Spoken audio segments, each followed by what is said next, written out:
Bismillahirrahmanirrahim. Kembali lagi di serial pembelajaran bahasa Inggris untuk persiapan UTBK atau seleksi masuk PTN jalur tes tulis dalam program edukasi online Nurul Fikri Jabar Kembang.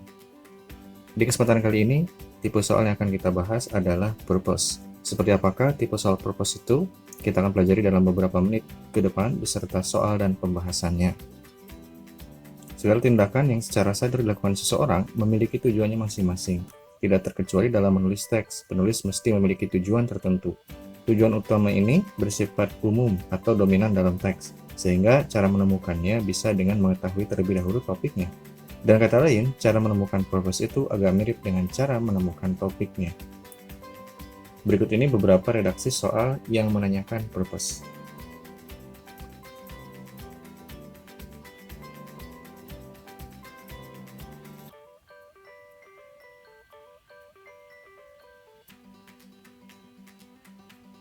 Nah, sekarang gimana langkah pengerjaannya?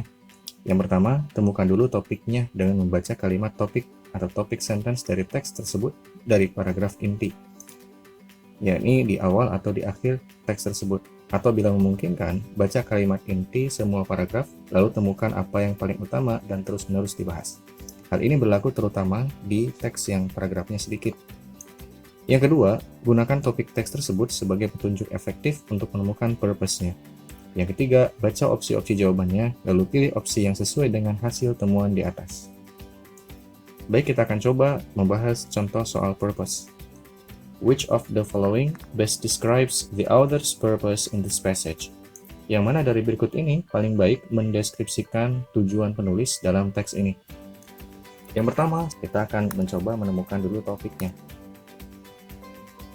Jalan pintas untuk menemukan itu bisa kita coba meneliti apakah teks ini bersifat deduktif ataukah induktif. Kalau deduktif berarti intinya ada di bagian awal teks.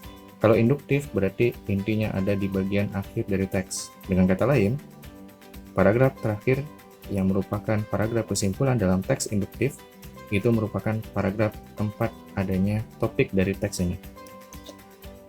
Baik, bagaimana kita bisa menentukan apakah teks ini bersifat deduktif atau induktif? Caranya adalah dengan melihat saja di paragraf terakhir, apakah paragraf terakhirnya bersifat kesimpulan ataukah bukan.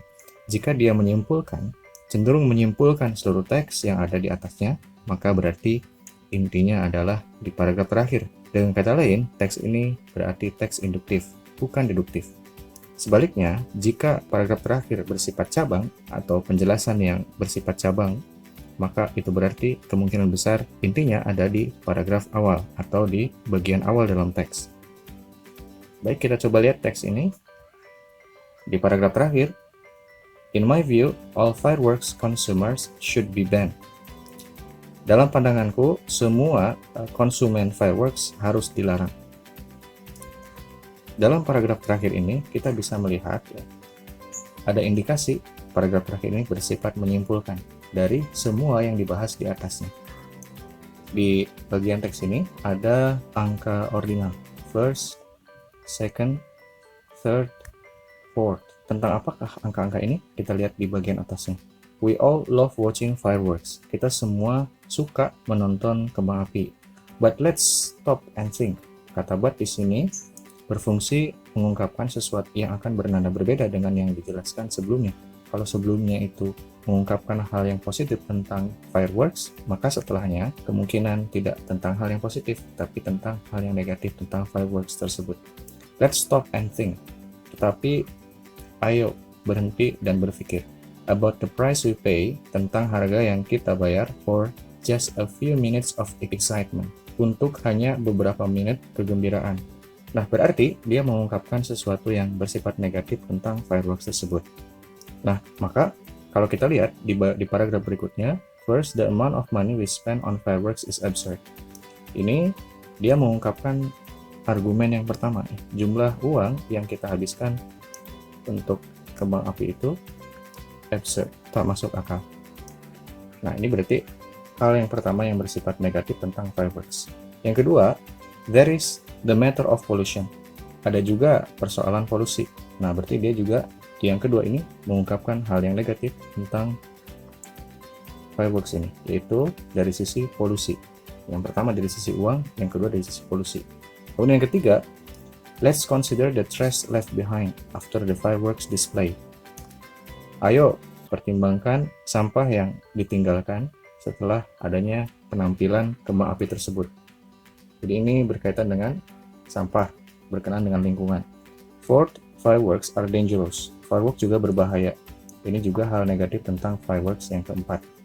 Nah, kalau kita lihat di bagian teks ini, yang seperti ini, itu menunjukkan hal-hal yang negatif tentang fireworks. Maka di paragraf terakhir ini, tampak dia bersifat menyimpulkan. Dari semua negatif itu, dia menyimpulkan bahwa all fireworks should be banned, harus dilarang. Artinya, yang menjadi inti dari teks ini ada di paragraf terakhir, yaitu rekomendasi dari penulis untuk melarang fireworks. Tujuan dari teks ini sangat terkait sekali dengan topiknya, yaitu yang berhubungan dengan pelarangan fireworks. Dari opsi jawaban yang ada, yang terkait dengan topik tersebut ialah yang E. Yang A, to teach readers about fireworks safety, untuk mengajarkan para pembaca tentang keamanan fireworks, yang tidak sesuai dengan fakta.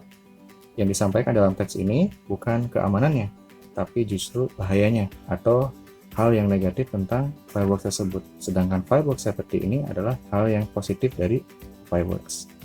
To describe different type of fireworks, tidak juga tentang deskripsi berbagai jenis fireworks.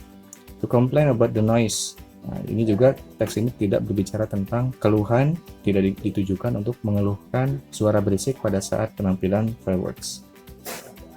Yang D, untuk mengekspresikan sebuah pendapat tentang berharganya fireworks. Ini juga salah, karena dia berbicara tentang hal yang positif. Maka yang sesuai dengan teks ini, yang sesuai dengan topiknya khususnya, purpose yang tepat ialah yang I, to propose a ban on fireworks. Demikian untuk soal purpose, semoga bisa mudah dipahami. Sampai ketemu di pembelajaran berikutnya.